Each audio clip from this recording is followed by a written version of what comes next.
gained 10 pounds eating the red and the green M&Ms, bro. So quick without I'll chop it up today. How you brothers been for the week, man? Oh, we've been good, man. We've been good. Yeah. We can't ignore the ratings. I mean, this light skin thing is working for me and Derik. I heard it.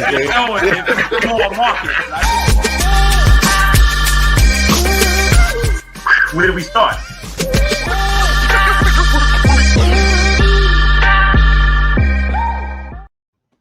Yo. What's up? Welcome back to Let's Chop It Up. Please follow and like us on Facebook, YouTube, and Twitter. Please make comments. We always like the comments, the good, the bad, and the ugly. So my brothers, man, it's been 7 days since we last was on this show. I want to see what's going on. Derik, you look like in a new location. Look like you in that little Mosey Wozy. I'm in a hidden location in Atlantic City, New Jersey. Well, I guess it's not hidden now. So, but I'm enjoying it. But I'm enjoying my time with my wife, man. Some definitely some needed quality time, little QT. Just enjoying it. We normally get here actually in the wintertime. But I know that doesn't make much sense. It's very non-intuitive, but we like Atlantic City in the wintertime. What can I say? But summer is cool too. So we're just enjoying our time, man. And it's wonderful, man. We picked a pretty good week for it too. So I'm glad, man. Yo, Derik, if that white man shows up in that window, he's amazing. Question is, who is watching the white man right now? Where's the white man? You know what, man? Yeah, man. Well, it's a community effort, man. That's all, man. God is watching, brother. God is watching. Yeah, That's what's up. That's what's up. Hope he just ain't got his titties out tonight, though. He walking around. Since the adults are gone, he's just out here. Oh man, brother Rodney, what's going on, man? How's your week, brother? Everything was good. Everything was just pretty much regular. I spent some time at a friend's house I haven't seen in a long time. Nice. Got in their pool, brought the kids, enjoyed that. I was in Manhattan today and completely discovered that pizza in New York is a thing of the past. Uh-oh. Where you say that, brother? I stopped at a pizza place to get me and my kids something to eat, and it was probably the worst pizza I ever had in my life. Wow. Yeah. I don't know how you can maintain a pizza place with pizza tasting like that. I don't know if my expectations are too high, but that pizza was, even when the kids say the pizza is nasty. It is bad. It's pretty bad. It's pretty bad. But, I remember the days when pizza was the thing in New York, and it just doesn't seem like it's like that anymore. Well, don't think of the marijuana pizza pot, man. We gotta check that joint out. I'm just saying. No free promotion. No, we ain't say the name. We just have to test it out because we got to see who has the best pizza between them, Margaritas, and Gabby's. Yeah, well, Gabby's pizza was always banging. And what's the place on Jamaica Avenue? Margaritas. Margaritas. Yeah. Gabby's, I think, is better because I had Margaritas a few weeks ago, bro. It fell off, man. No, don't say that. To me, I'm a Margaritas every time I go get up to the Ave, get a slice. Okay, can you ever name a time me and you were on the Avenue and didn't go to Margaritas? Fuck no. There's never was a time. Because it's part of visiting Jamaica Avenue. It's a must. It's a must. You got to walk past the Coliseum block and all the Jamaicans selling all kind of weed. Mm-hmm. And you got to walk past the bootleg bags and shit. And then you got to go to Margaritas. Correct. It's a must. And hopefully you don't get pickpocketed on the way as well. But other than that, if you get pickpocketed on the way, then you don't have the money to get the margaritas. Well, that's part of the experience. Word up. Yeah. Kelvin, how was your week, brother? Oh, go right. Sorry. No, that's it. I'm good. Okay. All right. Well, first of all, let me say this. My week was okay. It was cool, especially to this point, but there is a serious issue that has to be discussed on Let's Chop It Up. And, I hate that this has to come up now, but everybody that watched last week knows that there was a little issue with a wardrobe situation where I had to borrow a friend's hat. Someone gave me a hat. It was a Calvin Klein hat, and it was terrible. And I've been reminded of how bad the hat looked. So that's not the issue, though, because that happens every now and then in the sex symbol community. Every now and then we contractually obligated to wear something that looks whack just to make sure we're on an even playing field with the rest of the world. But the issue where a lot of people have been emailing and going on social media saying they feel that the rest of the crew from Let's Chop It Up let me down. They feel that that's where the infraction was.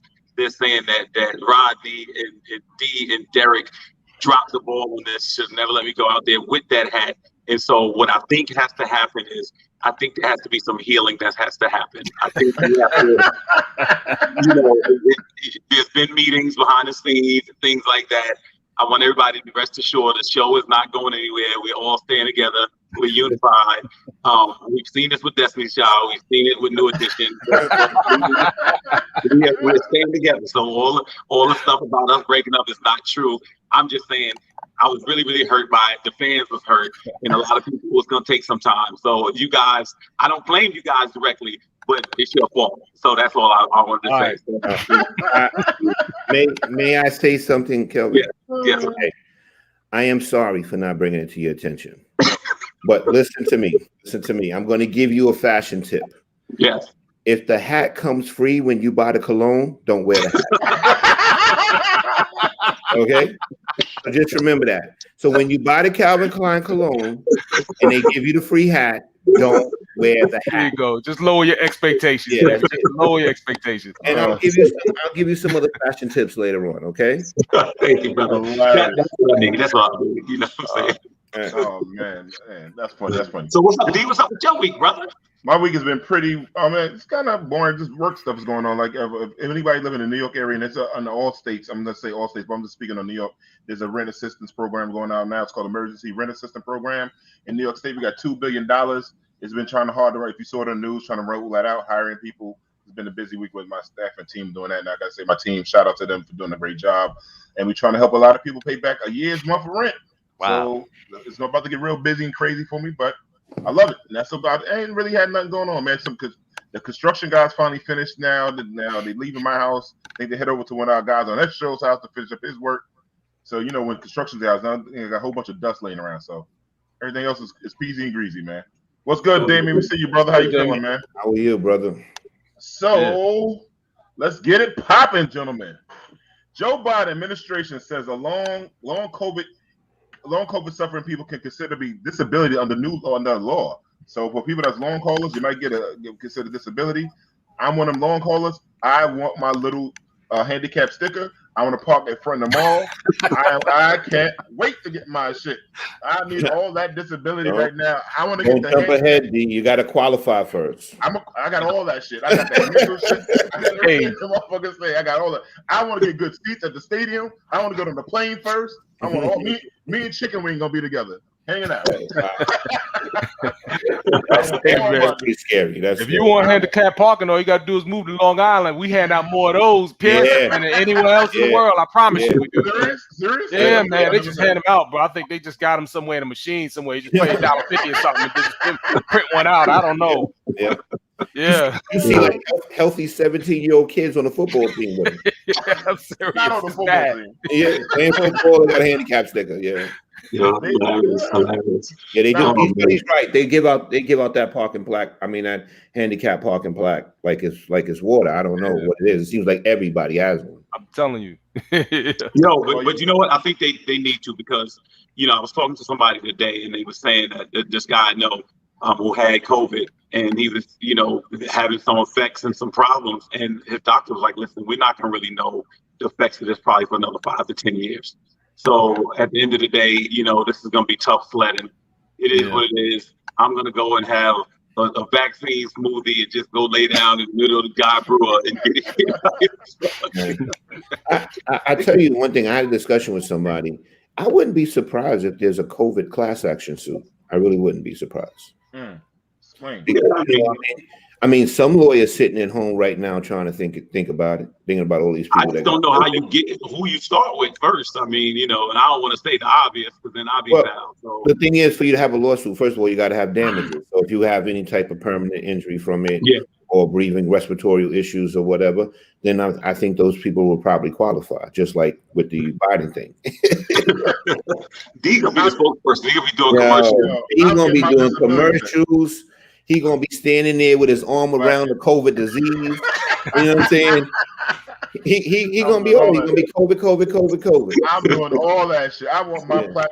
And listen, when we hang out, y'all rolling with me because I'm gonna get the good parking. Fuck that shit. I'm getting that good parking. But no, and the crazy thing is this law thing started under George Bush, the second one. I don't know which one is that W. George W. Bush. He started the Disability Act, right? Yeah.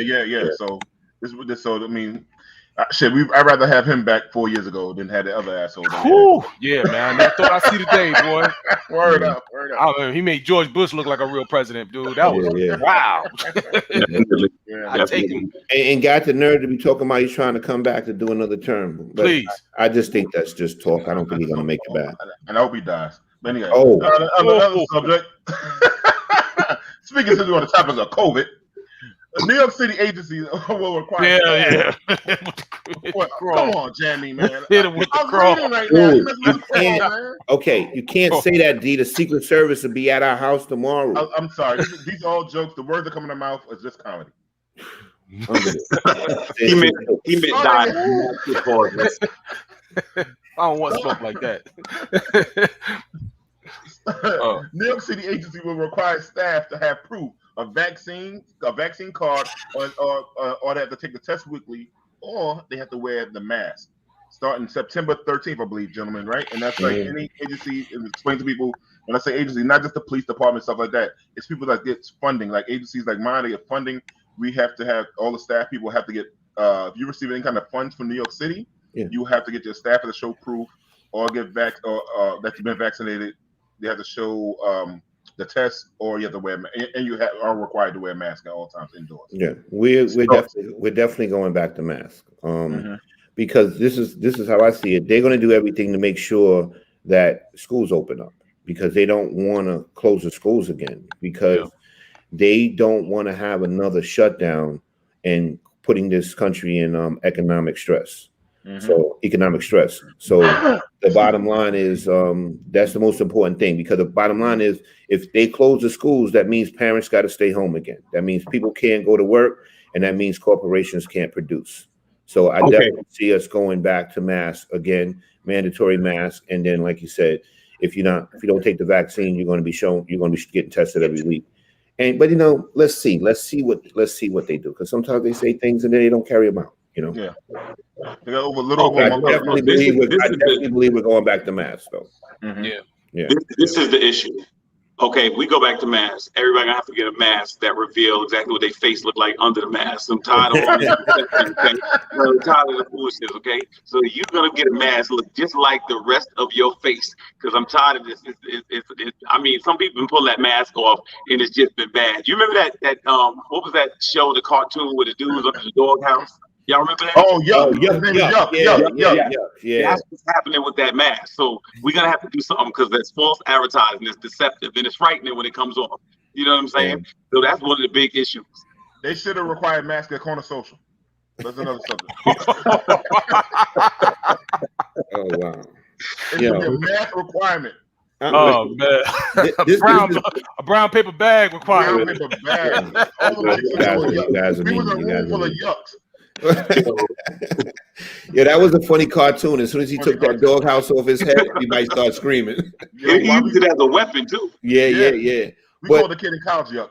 The good thing about the mask was this, and this was fun to me. When I used to be out and about and had the mask on, and I would see people that I knew that I didn't want to speak to, you didn't see them. They couldn't recognize you, but you may have recognized them. And then you didn't have to speak. That was the coolest thing to me about it. But the bad thing about the mask was then the natives started realizing, wait a minute, I can go shoot 1 million people and don't nobody see me. I'm surprised it didn't happen more often, man. That's what I was thinking that early on. I think they figured it out later. The natives were stupid. If you notice, they had the mask on a lot of those crime films. The mask was right here, and the faces was showing. I was like, y'all motherfuckers can't even get crime right. Y'all some dumb motherfuckers. We give you a mask. We give you the blueprint. Here, Rob. No, we're here. Hey. Never seen a bunch of dumb. The thing is, they pulled the mask down because they needed to show the gangster grill. They needed the what you see, I'm serious. Yo, I was thinking about that. What happened? Why is ice grilling a thing, though? What is the origin of ice grilling? Does it happen to any community but us? No, it is because people think we see them. for who they really are. Yeah. So they think when I look at you, you must see how weak I am. So I got to grill look harder. You think I know who I notice you. I don't know. Oh, okay. That's what a lot of kids they think pretty tough. Like you might see my pain, or you might see my hunger. You know what I'm saying? Or you might see what my damage, my trauma. So they throw the front on like you see me? Yeah, no, you don't really see me. I'm this. That's so what no, a lot of kids. what you're saying is I need to still keep looking for a new place to live. In other words, I feel pretty much. Well, it's a good time to sell a house, though, Kelvin. It's a great time to sell a house. You know? And go to Long Island and get a handicap sticker. And then go to Long Island and come and get a handicap sticker right out of the machine. I never knew that handicap sticker. That's crazy, though. Yeah. Now you're gonna make me look at cars every day. You're gonna make me look at cars. But go ahead. Sorry. Yeah. No. So basically, you're saying D, it's an insecurity thing. It is. It is. Yeah. I mean, a lot of these kids working with these young people. I can see that. 22 years. That's what it is. You think I see when the kids used to come to me? Or I remember a kid told me suck his dick and all those like and all this other stuff. He thought I said, "Oh, you think I see you?" And then he never understood. The next day he came to me and said, "I've never been a black man like you to talk to me so calm." And he realized when I said it to him, like it was a true thing. He thought I saw how hurt, how damaged he was, or how fucked up he was, or how hungry he was when he came to school that day. That's why they look like that. They come at you like that. They trying to be aggressive at you first. Like they that's the defense. Yeah, right. Yeah. Definitely. Definitely. So defense mechanism. Defense. Yeah, I got you. Yeah, that's exactly there. Exactly. So let's go to trending topics. Little Nas X is doing some more controversial stuff, Jimmy. There we go. All right. So we got a new video song. Yep, Strong J in it. He got a new video song. Thoughts before anybody want to say anything first? Yep. Whoever his father is, wherever his father is, they should just whoop his behind. Not talking about the rapper. Whoever his father is, wherever his father is, they should whoop his behind. You know what, Kelvin? That picture whooped his father's ass already, brother. You know what I'm saying? Just looking at his son is whooping his ass, brother. Yeah. You know what I'm saying? So leave that man alone. Just put hands on him, man. just pray, man, because I'm sorry, man. I can't deal with it. No, I kind of see what Lil Nas X is doing, and I kind of think it's sad because I don't know if he realizes he's being used. Yeah, he's going to create the most shock value he possibly can think of. You know what I'm saying? And the thing is, just to get the conversation that we having going with everybody else. So I think that he's feeling he's not going to be a household name based on talent. He's going to be a household name based on shock effect. You know what I mean? And I really think that's what he's doing. I think this is a time where people look at how extreme you can be. And I think that's what Lil Nas is doing. I think he's taking advantage of that. That's just how I see it. Now, the thing is, I would like to see the prison where they use pink uniforms, because I've never seen those before. No, they do have one. They do? In Alabama. My God. If Jamie has time to Google it and look it up and show, I've seen pink uniforms, bro. Yeah. I've seen bright orange. I've seen black and white. Alabama, though, it is a psychological thing. They made the walls Yeah. pink. They made them bright. They did some psychological. It was some wire. I saw this whole thing they was doing to these inmates. Well, that's the thing is, certain departments, corrections and police departments, they do hire like people that do like psychotherapy or whatever, and they paint colors of the cells in certain. It's intentional because they say those colors either soothe you or they calm you. And certain blues supposed to calm you as well. You know what I'm saying? Yeah. Perfect example, colors matter. You remember, I don't know if you guys remember this or know this. You remember Barney wasn't always purple. He didn't blow up until he turned purple. Because what color was it? They said he was a few colors. He was gray at first. I think he was brown at one time. And then you look it up. Then when they made him purple, that's when he exploded. Wow. It was the color. Dino was purple. Wasn't Dino purple? Yeah, Dino was purple. Yep. Yeah, but Dino wasn't the truth. Y'all knew who the one was? Nobody gives a love to Grimace. Grimace, yeah. We got Grimace. Yeah, remember Grimace? Grimace was the man, though. Grimace we used to call a kid Grimace. Back in the day we had fat kids. Yeah. We called the kid Grimace. That was fucked up. But back to Little Nas X. Yeah. My thing is with Little Nas X is this. Like Rodney said, they're going to use him. And it's the shock value type of thing that he's doing. And he doesn't know he's being used and how detrimental it can be with this, showing that prison supposed to look cool and you could be gay in prison at the same time exploiting race. My thing is, we had gay artists years ago. We had Boy George, we had Luther Vandross, we had Elton John, etc. Right? They never went on an agenda to just like this. It was always about the art of their music. Like this is like I've said before, and I'm just going against gay because he's gay. I spoke out against BET with that last award show when the heterosexual stuff was going on. It was just over the top sexuality, and that's what. And these white labels that own these black artists are over sexualizing from homosexuality to heterosexuality, everything. And this thing is like, why don't you just get back to your music? That Old Time Road, that was a classic hit. Give it to you, but now everything you have to do is always about your sexuality being gay. Like, why can't you just go be the artist? And with rappers, it was always about their art and their music and stuff like that. But this is all about your sexuality. Well, who remembers Sylvester? I remember Sylvester was the truth. I love Sylvester music.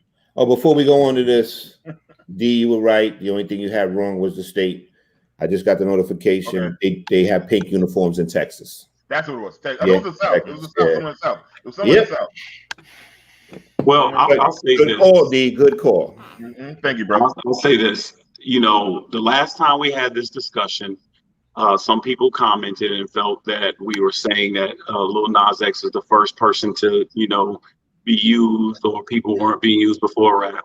So I just want to say in advance, Fuquanda, if you want to write this again, I don't care. There's something wrong with the boy. I don't like it. It's some foolishness. Even when I see it on my phone, I get a new phone. And it just bothers me. I don't like it at all. And that's just it. That's the bottom line. To me, I mean, it just looks really exploitive. It looks bad. And I really, every time I see this young man, I kind of agree with what Rodney's saying, that to me, he is being used because that's what the industry does. The industry doesn't care about any of these artists. It's just to use them and exploit them. And to me, there's damage that's caused when you have people that, if you have a fan base in any capacity, you have a responsibility. If you have any consciousness at all, you care about the people who care about and support you. And I just think the imagery, especially the way hip hop has been manipulated, is really, really deleterious to our community in particular. We are a community that is bereft of great leadership. We're bereft of fathers and strong men. And I think that is very, very important. And I think men have a responsibility to govern and protect our community. And I don't think that's happening. I think that someone is trying to lull us to sleep with these things. And these images, to me, are really, really negative for kids. As far as the sexuality, to care less, not even my issue, not even concerned about his or anybody else's. I'll just say this, to me, just the optics of it looks really, really bad.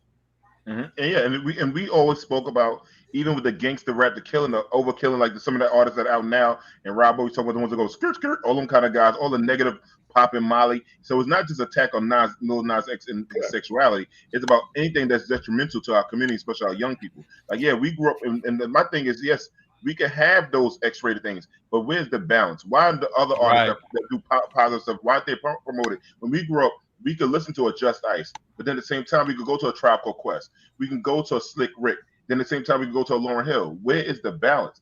Well, let me ask you this question. Let me ask you this question, D. I'm sorry, Coach. Let me just ask a question. He's supposed to be the person who's, always supposed to be free to say what he wants and do what he wants. All three of his names are unoriginal. That's what I don't get. Word. You're right. But the thing is, the record companies are not going to promote positive artists. It's try to put out something positive, and you'll never get out unless you put it out independent. Well, Rodney, let me ask you this question, because I've mentioned that before, and people said exactly what you said. So, are you guys really believe right now that if the Miseducation came out right now, it wouldn't work? I mean, her fan base is our age. You know what I'm saying? I mean, no, I'm saying forget it was her. I'm talking about just if somebody came out with something with the music was actually original and the lyrics was not. I think it would because you have somebody like a Beyonce that won't come out with some of these songs and still do very well if it's good music. They just don't give it a chance. People don't. No. I think the record label don't give it a chance to get out. We're talking about Beyonce's been out for a while. She's already established. I'm talking about this good music. This music. Yeah. But can a female MC come out? Can a female MC come out, not being overly sexualized, and sell? Rhapsody, but she ain't known, but Rhapsody. I don't even know who she is. But Yeah, I the know. thing No, is, I don't That's the point. think you're not going to blow. You're not going to blow. You're not going to be big. You know what I'm saying? I really But believe. to me, it should be a lane for it, shouldn't it? Well, I mean, it probably was. There'd probably be a small lane for it. But the thing is, you're not going to get that extra push that those companies do. You know what I'm saying? And get you out social media, spend a lot of money on marketing for you. They're not going to do that. You know, they're not going to put money behind that. That's how come a lot of the positive rap and hip hop disappeared. They didn't want to promote it. As soon as gangster rap came out and they seen this was a different genre and they seen how much money it was making, they said, yo, this is it right here. Let's push this. Stuck with it, and they stuck with it, and they stuck with it, and to the to exception of anything else almost, and that's how we got up where we are with it. That's it's the nature of business, is to do business and to make more money. Whatever that is, whatever that formula is, they're gonna stick with it. And let's face the facts. Mostly, you're selling it to your own people. Yeah. Yeah. So. Yeah. I mean, if I think that the proof, Rick Ross raps about drugs, violence, and being a gangster and all that, and being a boss and all that. I think Rick Ross had a record where he said something about a date rape of a white girl, right? Mm-hmm. And he lost his Reebok contract as a result of that. But as long as he was saying the N-word, and as long as he was saying drugs, kills, calling black women bitches and hoes, exactly, he was good. He didn't lose the Reebok contract when he was doing that. So and they signed him and he was doing that. But as soon as he says something about a date rape drug for a white girl, guess what? It was a wrap. So that shows you right there. They said, no, you can talk about your own people, bring your own people down, and we're going to put money behind it. But we ain't don't you talk about us and anybody else. You're right, Damien. We see your comments up there, brother. You're right about those comments. You're right about that, man. That's real talk. And hopefully we can get back to it. But like I tell people before, Lauryn Hill sold over 10 million records, 11 million records. Yeah, Lauryn Hill still selling. I still download. I still play her joint. So it's like that album is a classic, man. Classic. It's a classic. It's a masterpiece. Yeah. Yeah, the thing is, I'm gonna be honest with you. I don't think that anybody could ever make an album like that today. I'm not talking about like Lauryn Hill, but any album that where you could play the whole album and not skip over a song. You can play the whole album in front of your kids. Exactly. Whoa! Say that one more time. Yeah. Well, let me go. Let's see. Over 1,000 people have signed a petition to remove Kelvin Samuels from YouTube and Instagram. Thoughts, gentlemen? Freedom of speech, but go ahead. No surprise there. Anytime you see that type of success, you're gonna have your detractors, and he has a heavily motivated minority. And that's what you're seeing. Those people are very vocal, they're motivated, and they're signing petitions. I am, and I don't know if we remember, I was not originally a supporter. I still don't really consider myself a supporter. But I am open-minded, and I hear I kind of try to see both sides of everything, and he makes some very salient points, at times. There are times when I felt he could have worded things differently, but sometimes the truth there's no chaser. It just brings it out, and that's what his audience comes to see. They want to hear the straight truth. According to him, no chaser. And then there are other people who I guess were kind of like me originally, who just kind of gave him a cursory listen and didn't like what they heard, and maybe a little bit more motivated than I would have been in the beginning, and just kind of decided to sign some petitions. So I'm glad I didn't jump to any conclusions originally. Do you know how bad you got to be for people who want you off the internet? I mean, that's just really, really bad for all the stuff that goes on the internet for somebody. Yeah, you're right. Your stuff is so bad, it's got to come off. There's a lot of stuff on here that people let go. My thing with him always has been, and I'm not a fan or a supporter, and I'll tell you why. I'm always concerned about motive. Truth, to me, the way it's presented, there's a way, there's a decorum you can have with being honest, like this expression, brutally honest. There's a way that you can help somebody or critique somebody without trying to crush them. And when I've heard him, it just seems like the way he's been with women. You can be honest, but yet I don't think you have to just deflate people. And I think that's what the issue is now. At the same time, I do believe he has a right to say it. I do believe that it's a right to have that show that he has. I believe that his opinion is just what it is. It's his opinion. The problem is, I think people have taken it as gospel, and I think those people that have taken it like that are the people that signed that list. I simply don't listen to him. So to me, whether he's on me or not doesn't bother me. I think he should have a right. I'm not really big on banning people when you have a choice. You know what I mean? You have a choice to turn them on or turn them off, you know. So I think there's a space for him just like anybody else. I don't believe you should put me on just because you agree with them. Again, I'm not a fan of his, and you know, there are people that are, so I'm sure there's more than 1,000 people that want him to stay on. So each their own to me. Yeah. I've seen his videos. I haven't seen him get ratioed. I tend to see more likes than dislikes on his videos, you know, the couple times that I've seen it. So he's definitely serving a certain segment, you know, and they're coming to view and check him out. So he's definitely, you know, he should definitely be thought of in those terms as, you know, as providing some sort of entertainment of some sort of positive nature to somebody. So, you know. Thoughts, Rodney? Yeah. It looks to me, I'm going to get technical about this. It looks to me like Kevin Samuels has hurt 11,000 feelings, right? Oh, clearly. Okay, that's what it looks like to me. This is great advertisement for Kevin Samuels. It's only going to make him blow even more. Me and D said it before. Kevin Samuels is not going anywhere. Nope. Mm-hmm. Now, let's get technical and let's talk numbers.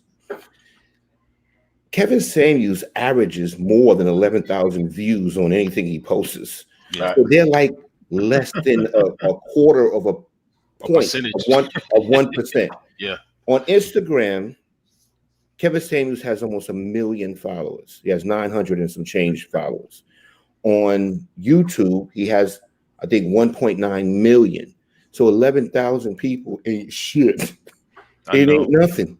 So the bottom line is Kevin Samuels is here to stay. If you don't like Kevin Samuels, don't watch Kevin Samuels. And you have a choice. Now, the thing is, like I said, it looks like to me, Kevin Samuels has hurt 11,000 feelings, and that's about it. He probably hurt more than that, but most people just say, listen, I ain't going to fuck with him because he might talk about me again. You know what I'm saying? But that's just how I see it. Kevin Samuels is not going anywhere. He's here to stay. And I'm telling you right now, Kevin Samuels is going to be able to write his own check very soon. Yeah, you know, a lot of women saying that they don't feel protected, like black men don't protect them and stuff like that. We allow somebody like Kevin Samuels to exist on social platforms. You know, that's what they're saying. That's what they're saying. I'm just giving people some insight of what they're saying. The people that don't follow Kevin Samuels. You know what? Here's the thing. They shouldn't be allowing women to call in because I've listened to a couple of women who are calling in. They're calling in. They know what he does. They should call in and know what he does. He could go away if nobody called in. Correct. Yeah, that's it. That's it. But they're calling in. They're calling in. There's too many people that want to hear from Kevin Samuels, and that's why he's not going anywhere. And you can't accidentally get over 1 million followers. It's not an accident. Yeah, no, exactly. Interested in him. And he's got a few more than a few brothers, from what I understand as well. You know, what I mean? A lot of men. He's got both sexes. I think it's more women than men. He's talking about men's penis too much for me, though. I don't know about all that. Can he be as a metrosexual?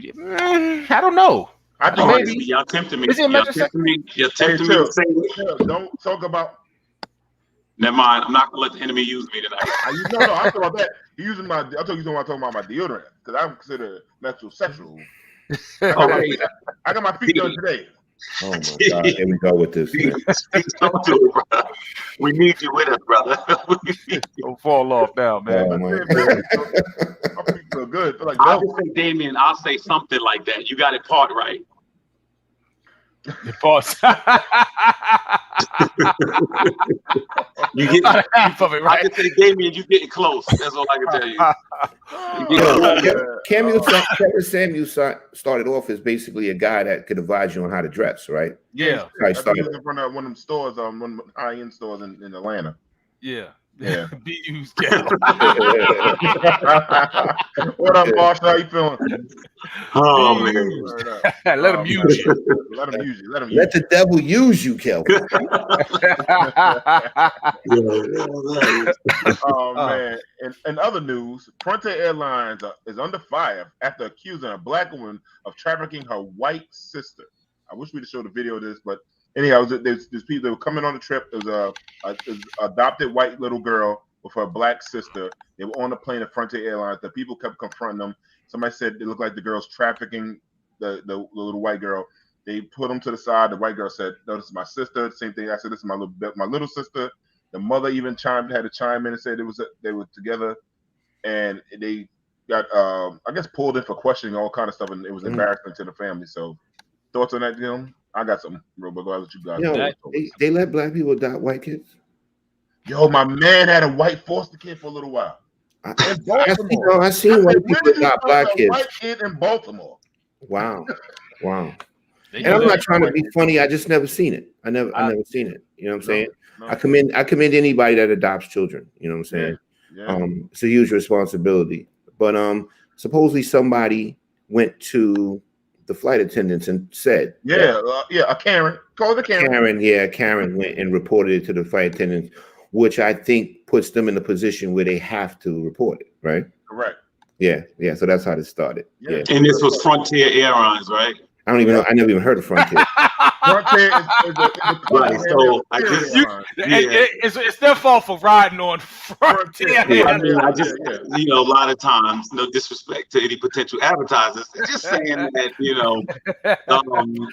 get what you pay for. No, I'm not.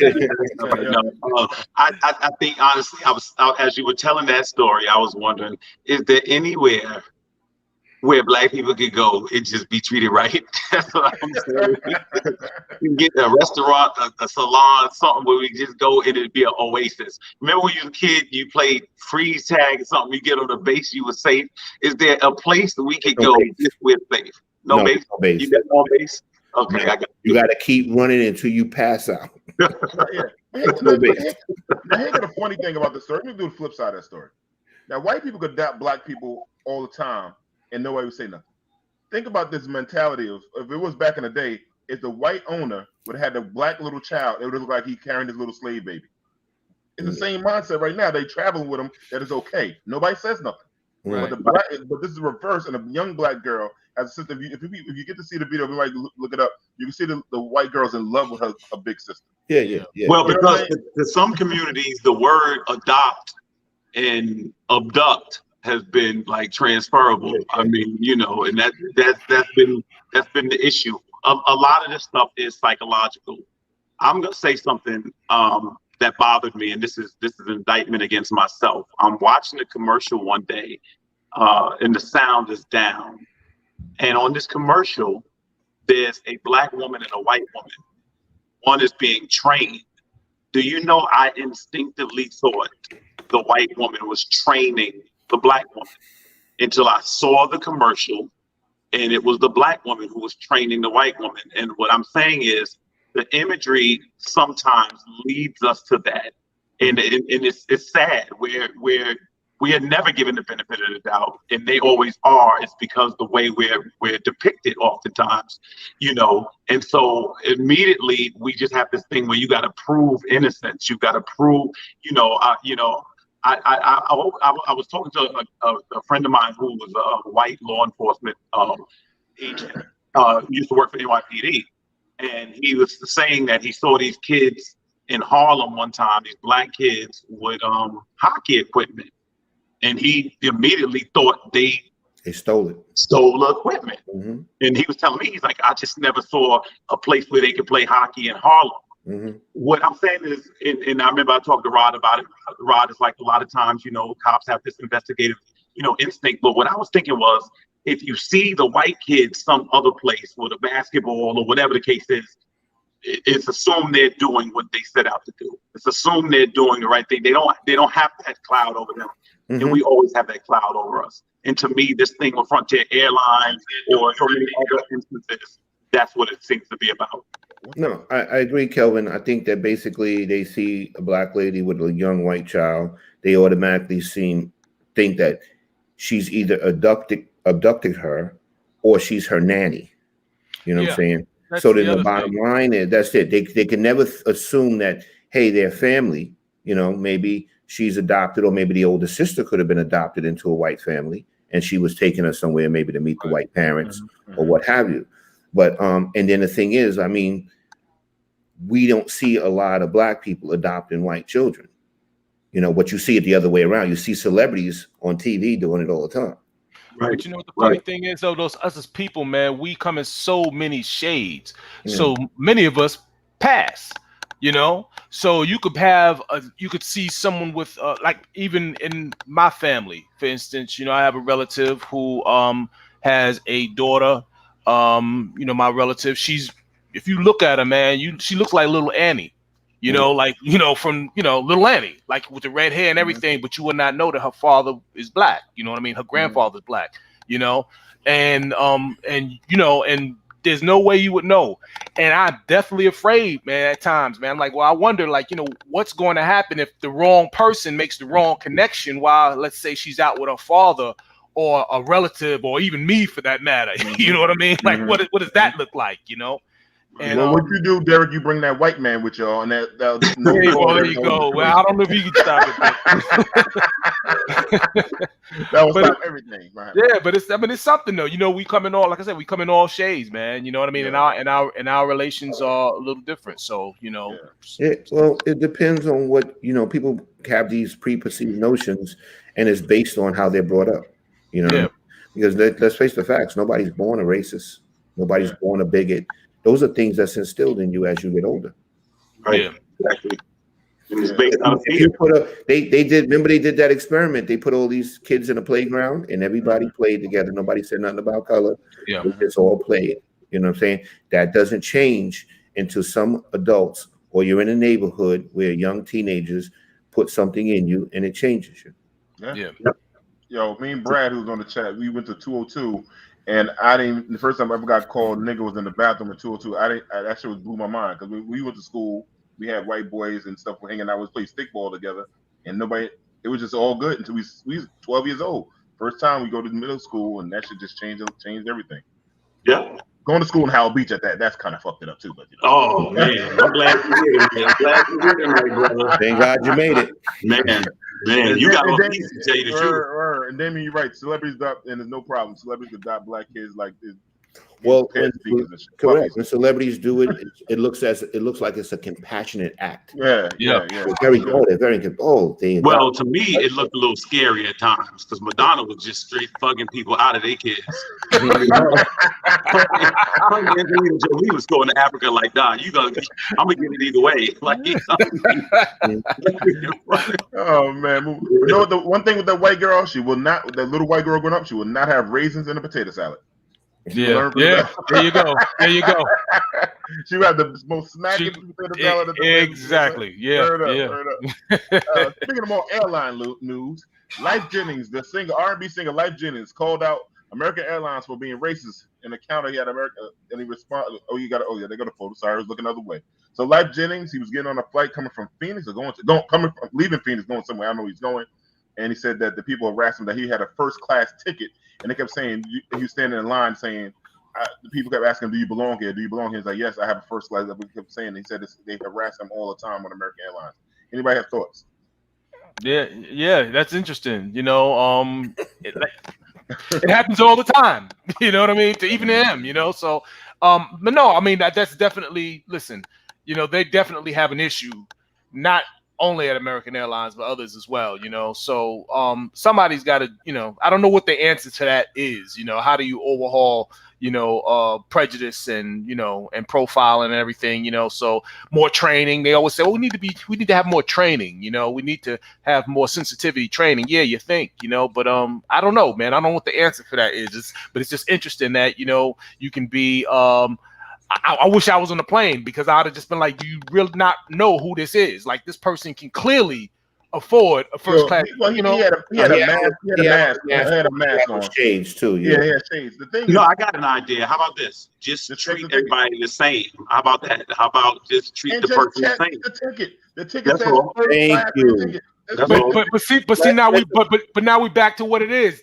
They can see the ticket, but what it is the same thing that you see with the police. Everyone gets their hackles up, they get their ego involved, and if you know what I mean, it's like a switch just gets turned off. You know? Yeah, but I'm saying it's unfair for you to have to validate who the person is. Oh, you know, clearly. for them to know. I mean, the man is paid. They're not doing him a favor here. You know, I remember when I was in college, I worked at JFK. I mean, worked for a limousine service. We had JFK. And I remember there was a first class line at United. And I mean, there's a long line of first class potential passengers about to, you know, come up and get their information, their tickets and stuff.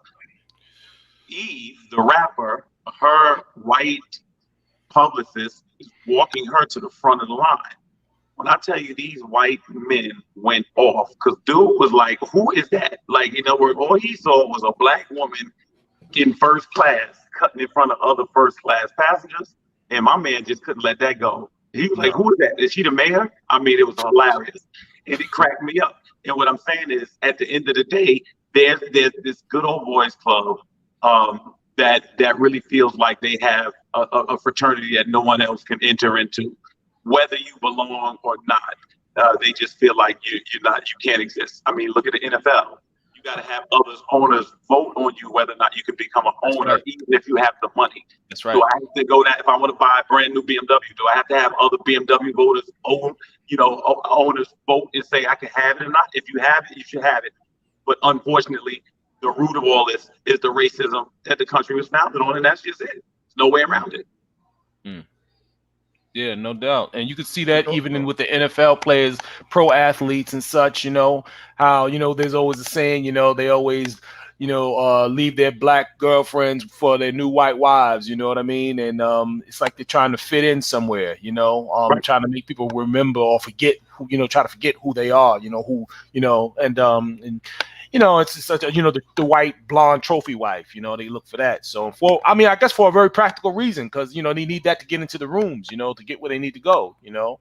But unfortunately, you know, again, it just lends itself to what we see, you know, every day, and what we see in the case of Life Jennings, and, you know, what we're talking about now, you know, just that hope, you know, just trying to gain entry, you know, trying to make the rules that, you know, what we think are the rules just stick, you know, for a little while longer, at least long enough to get in there and do what you want to do. So I don't know what the answer for that is, what the answer for prejudice is, or profiling, or whatever is. It's, you know. I gotta say this too about American Airlines. American Airlines fell off years ago. I have to say. Well, yeah, they fell off years ago. Years ago. Maybe the real question is, why is he flying it? Remember, it used to be American, Pan Am, TWA was the big boys and stuff like that. American fell off the map. I thought I was gonna die on the way to Miami one time.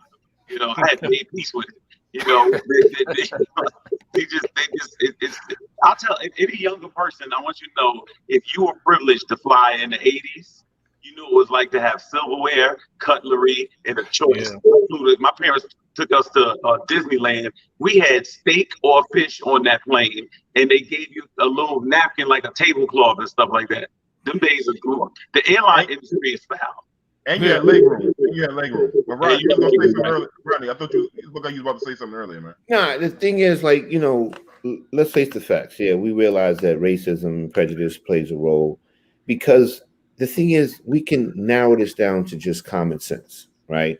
If you call for the first class people to aboard and they line up, when he gets up to the front, all you have to, you check his ticket. If he belongs there, then you have nothing to say. Right.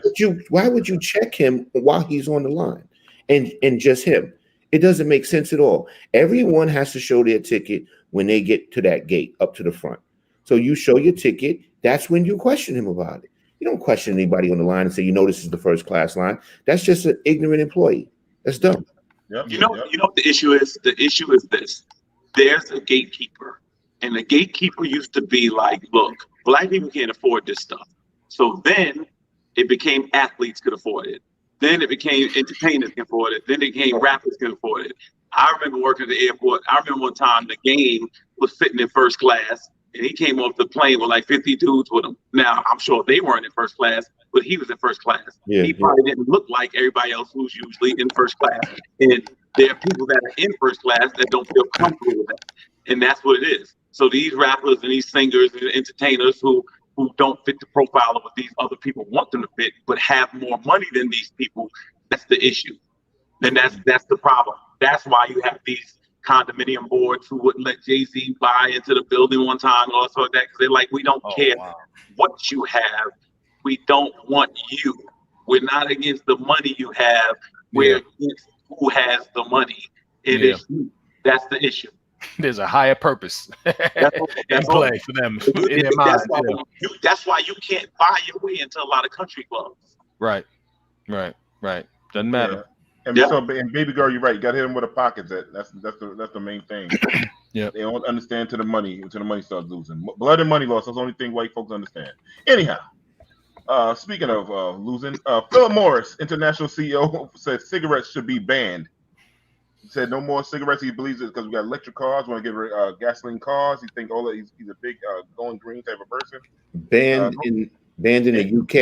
It's banned in the UK. Yeah. International. I say international. So, but I think myself personally, I think they should be banned across everywhere. Yeah, I agree. Yeah, I agree. First thing, Okay, so they're gonna so they legit talking about they want it to be banned, but they're gonna keep making cigarettes though, right? I think they're making cigarettes. No, but also I think Philip Morris is going a different way, and what I'm about to say, legalize and advertise. They got a whole thing about to go to this marijuana thing. So they're making that transition real. They're like, fuck cigarettes, come to this weed game. You know what I'm saying? So this ain't got no tar in this weed, so don't give you no black lungs. It's a money play. He's smart. He's thinking about listen, the long run, the marijuana is the shit. He's saying, fuck this tobacco. Everybody is falling off. It's killing y'all. The weed, we can make so many other things with weed. Think about Philip Morris gonna make CBD oil, weed, marijuana tea. They got a machine to print all the marijuana stuff that's out. That's true. So why fuck with cigarettes anymore? Cigarettes the past. Correct. Yeah, they got machine, like you say, man, distribution and everything set up. They got everything. Fuck cigarettes. Right. But there's still a place for cigarettes, and I'll tell you where it is. This day I was coming home, and I saw this woman who I think she was a runner-up for the Whoopi Goldberg lookalike contest. Oh shit! I always know. Yo, run it. No, Sam. There we go. We're not going to be ugly. She was being proactive. She was smoking a cigarette. Okay, she was smoking a cigarette. Obviously, she's still, excited from her runner-up status, and she's drinking coffee, of course. And then the other thing was, how do they get the voice? I want to know, and I want to say this, and it's going to sound foul, okay? How do attractive women have attractive voices? And then the runner-up to the Whoopi Goldberg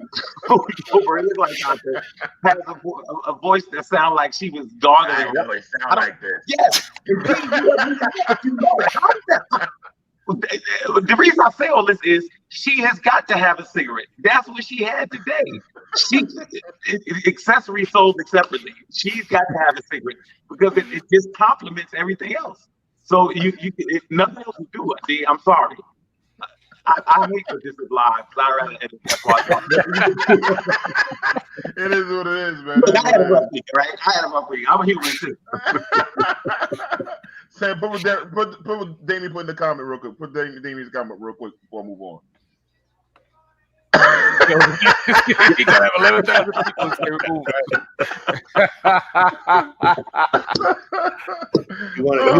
You're about to hurt 11,000 feelings, Kelvin. Oh man, but no cigarette. I mean, listen, it's a money. For one thing, in like Philip Morris is thinking about anybody's health. They had many years ago. They could have thought about people's health. It's a money play. It's a shrewd money play on the marijuana game. They about to go heavy, and they're going to try to corner the market. So. They made Kelvin Samuel. Kelvin Samuel. Oh, that's classic. Yeah, they made millions of dollars off killing people. They don't care about. They don't give a fuck about nobody's life. And shit. I agree 100% what you're saying, D. They're obviously going in the marijuana direction because they know it's coming. Yeah, they're going to have the ability to produce and print out everything. They can do everything themselves. They can do everything themselves. Think what they said. That's just the international one. They didn't say America. Think about that. No, they didn't say. That's why I said UK. They're not taking cigarettes out of America. They taking it out. Not yet. But once they get them people with the Marlboros, they're gonna be like, no, we're gonna give you all some marijuana sticks. Anyhow, speaking of more money, Jeff Bezos donated $100 million to each CNN contributor. Van Jones and Chef Andres. Mm-hmm. Thoughts? $100 million. That's a lot of. Ooh, that's a lot, man. You could do a lot with the 100 million, but you're not gonna change anything worldwide forever. But you can do a lot with 100 million. You know what I mean? It's not. I'm going to be interested. I'm interested to see what Van Jones specifically does with it. You know what I mean? Correct. We're going to really start to see where people really stand. Because it's one thing to talk about issues. I don't ever pretend to have any answers. You know what I mean? I just but I do like asking questions. It's kind of easier to do. But now with $100 million, man, it's going to be like. I think people are going to be expecting you to provide some answers, you know what I mean, or at least point us in the proper direction. So I'm interested to see what he does with it, and who he helps with. Van Jones been like Scottie Pippen lately. Like my man, he changes directions a lot. Yeah, he changes directions a lot. And I remember him going to the, Trump rally, and it's just not saying that you can't go as a person covering the event, but I just think he's always it's always a wild card. It seems always undecided. Yeah. And unfortunately, money changes situations. It just does. It really always handed. Yeah, Damien says they always donated to the handpicked people who fall in line. You think Van Jones is the type to fall in line? I think Damien hit it on the head. Oh, no, hell yeah. You're a company man. Let me tell you something. $100 million gonna make a lot of motherfuckers fall in line. You know what I'm saying? You ain't never lied, brother. Yeah. With no strings attached, man. The thing is, it's like you got. It's like all right. Like you said, Derek, we gotta see what he's going to do with it. But me personally, I don't believe the quote when Bezos said that they can do whatever they want with it. I don't believe that. That man ain't giving away no 200 million, and then they can do whatever they want with it. You don't have the answer, Sway. Oh, that was funny. So $100 million. I don't even know Chef Jose. I mean, Andres. Yeah. I don't know. I don't really. All right. So let me ask you this question. He was the guy. Go ahead. He was the guy that basically was giving out meals during the. Oh yes. I forgot. Yes. Thank you. And another thing too, I think, don't hold me to this, but I think Chef Andres was actually in business one time, or he had a restaurant in some place that Trump had owned, and he pulled out of them. Yes, that's him in DC. Correct. And they're supposedly have been in court. He's supposed to be in court with Trump because Trump was trying to sue him for pulling his restaurants out of there when he was the president and all that stuff. Yep. All right. Let me ask you guys this question really quick from like maybe a sociological standpoint. If you could help either young black men or young black women, who would you help? Both. Now, you can only help one group. I can only help one group? One of the two you can invest in, one of the two. I would have to say it's young black men. Why? I'm going to say that they're our future leaders. They got to be able to support their family. They got to be able to support themselves. They got to stand as men. I think they're the leaders of the black community. That's why I would probably help them first. Okay, D? I would say young black men too. Reason because if the young black men, like Rodney said, the leaders of the household, I understand people would say women that have been in forefront of a lot of things like that. But then once you help young black women and they can help out and they get to the top of the line and these white companies start picking them off, and then what happens to our brothers now? They just run the streets wild again. But I think if you do the young black men, what the women will follow. I hear no women say, I don't want to hear the word follow. Let's keep it a buck. They will follow if the brothers are doing right and treating their families and building their communities correctly. If you educate the brothers to the right way, the sisters will follow and they'll fall in love with their men all the time, every day. Right. They don't have no choice but to follow when you got your shit together. The only place you won't be able to follow is on the Shy. You can't follow Emmett. So I thought he was gonna leave. I thought he was gonna go. I thought he was gonna say that about Shy. I thought he was gonna say that. That's funny. That's funny, right? You gonna be about that shit. You gonna be about that. You know, I got a problem with that D on the Shy. Yeah, I know. Brother, get it together, and you're still dogging him out. Derek, which way you leaning, Derek? Oh man, that's a tough call, brother. I could see it from. I'm the type of person to see both sides, but I would definitely understand and have to say it will have to be black men because.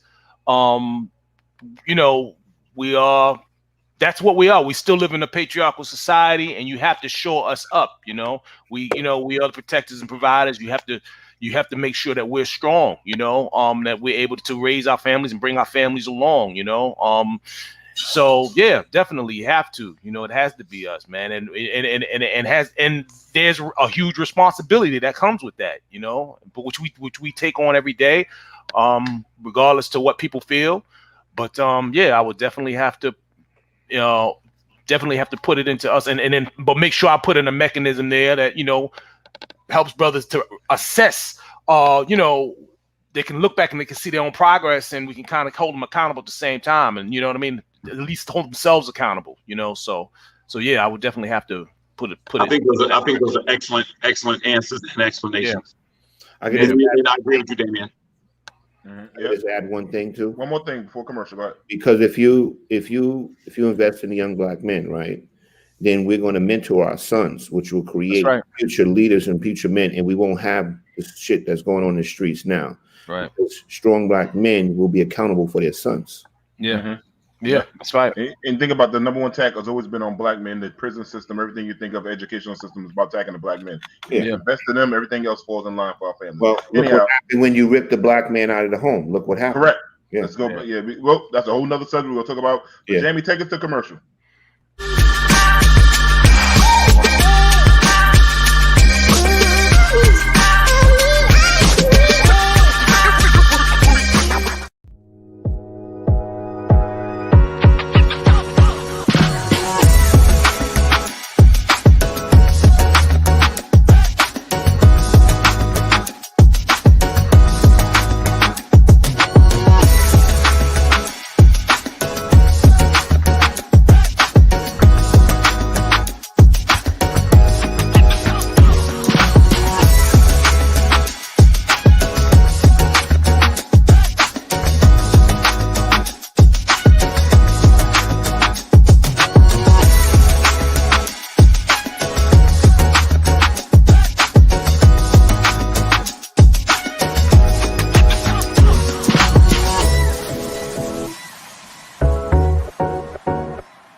Welcome back to Let's Chop It Up. Please follow, like us, and subscribe on YouTube, Facebook, and Twitter. Now we're going to jump into the black community. First up, on the black community, the Black Billionaires of 2019. Thoughts, anyone?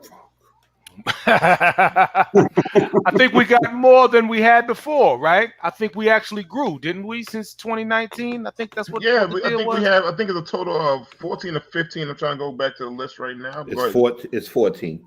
14. Yeah, I mean, and I'm pissed because I'm not on it. I'm like 100,000 next year, Rod. Next year. Thanks, Derik. Thanks for keeping the faith, man. Thanks, man. Hey, man. But that's great. I think it's telling that even during an economic downturn, that we were able to it's interesting that more billionaires were created across the board, and that black people actually had their shot or had their share of that, so now I think a larger question might be, what are we doing with regard to the wealth gap, but it's good to hear, it's good to see, so so kudos to them. Rodney? To me, it's a nice story. I don't really know, if maybe it inspires some younger people to have those aspirations. To me, I've always believed whether you are a multi-millionaire or a billionaire, you can do a lot of the same things and move a lot of the same mountains And so it's good in a country where, especially people are brought here and changed, to have people that have reached that economic status. But from a personal standpoint, I don't really doesn't move me either way. But congratulations to those who have done it. And I think D, you mentioned that not all of them were entertainers, which was great. Yeah. That people did it in other ways. So that's good also. Yeah. It just to me shows like trying to tell kids that always thinking they're gonna have a wicked jump shot or be an entertainer on somebody's stage. That you had a lot of brothers in here that was into like stuff like cement-owned companies in Africa. You had people that's into the stock market and investment and stuff like that. You had telecommunications. There's so many other ways to come to get to this bag than what you see on TV. Like only a small percentage can make it into the league. Remember, somebody has to accept you to get into the league. These people don't need nobody to accept. They went out there and grind and made their own way. So that's what I try to tell kids. That these other things we think about entertainment. Somebody got to accept to want to buy your record.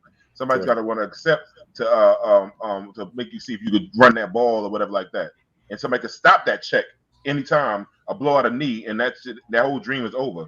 Jay-Z's an anomaly. Somebody to come from selling crack rock to rapping to becoming where he's at. You know what I'm saying? So, but other things we see these guys. That's a grind. They start their own businesses and they're selling cement all over damn Africa and all over the world. But I'm sorry, keep on. Rod, you about to say something? No. I was glad to see the list. I'm glad it was 14. Black people on there. I'll be totally honest with you. Some of them that I never even knew existed. You know what I'm saying? So I was educated about it. I actually looked up some of the brothers and sisters that was on the list, and I was pretty impressed. And like D said, they weren't rappers or entertainers or anything like that. It's right. It's like when we start to think about success, we have to think long money. You know what I'm saying? You can't think short money. And I remember, I think it was Jay-Z to say, he says, you got a better chance of being an entertainment lawyer than you do being a rap star. You got a better chance of being successful at that because the thing is, your client base is going to be tremendous. There's so much you can do as an attorney behind the scenes. And guess what?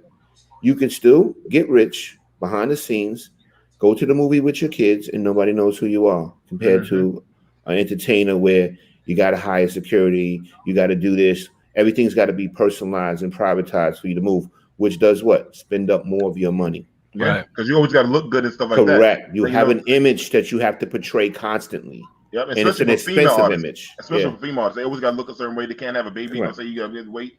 Two things what you said when you said about the entertainment law that stuck out to me. And I tell kids this all the time when they were trying to get sports. Get into the financing and get into the law department because every business has a law department and every business has a finance department. Correct. So if you get those two things, and go ahead, and you can do other things. The other thing is lawyer for a whole bunch of artists. That's right. One thing. Go ahead, Kelvin. Sorry. The other thing is success is not just about being rich. People need to understand that. You know what I mean? You could be successful and not be a millionaire or a billionaire. Young people, I want you to know, what success is? If you do not light fireworks off in the middle of the night and block my driveway, you're successful. Oh my God, that's hilarious. That's serious. You are successful.